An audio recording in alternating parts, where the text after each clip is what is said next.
I had a plan growing up that I would have 3 kids by the time I was 30 and marry the perfect husband and have our children, and everything would be great.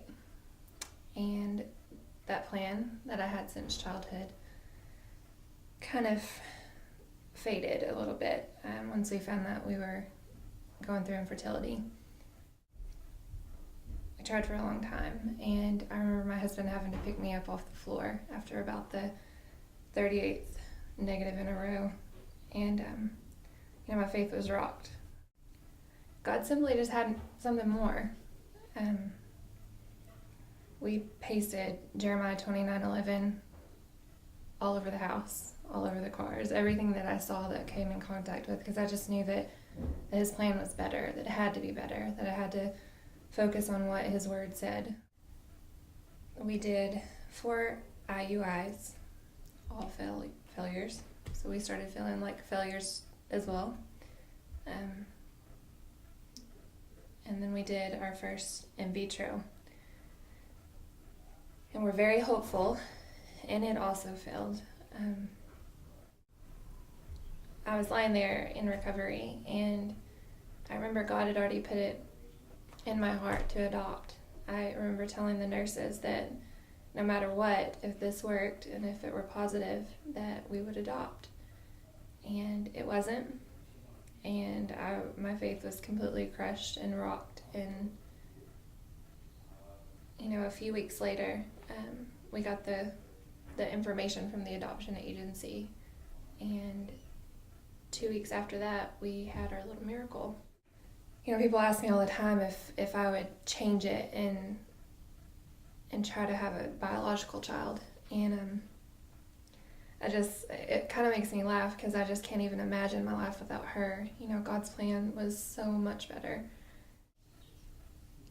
When London was in the hospital and sick, there was a verse that my brother-in-law brought up to my attention, and it was Matthew 17:20, and it just said, this is my version, I guess, that if you have faith as small as a mustard seed, you can say to this mountain, move, and it will move, and nothing is impossible. And we got to the point, after being so happy and seeing our answered prayer with London and the adoption, that we were crushed when she was so sick and we were almost losing her.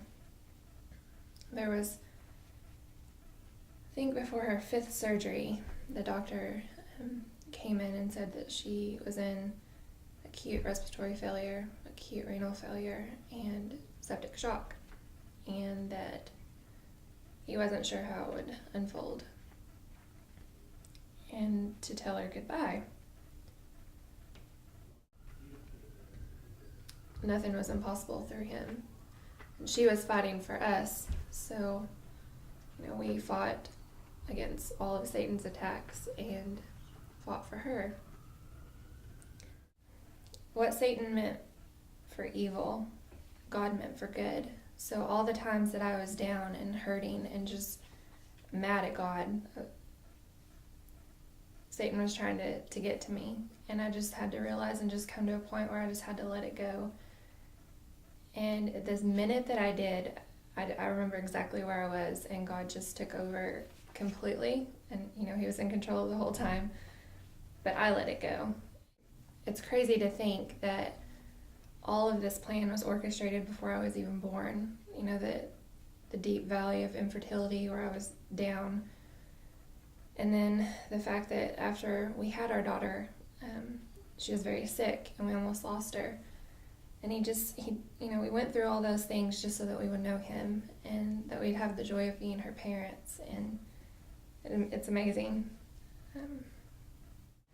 My name is Raigan Smith. I'm a wife. I'm a sister. I'm a daughter. And I'm a mother. I'm a fully devoted follower of Christ. She's freaking out.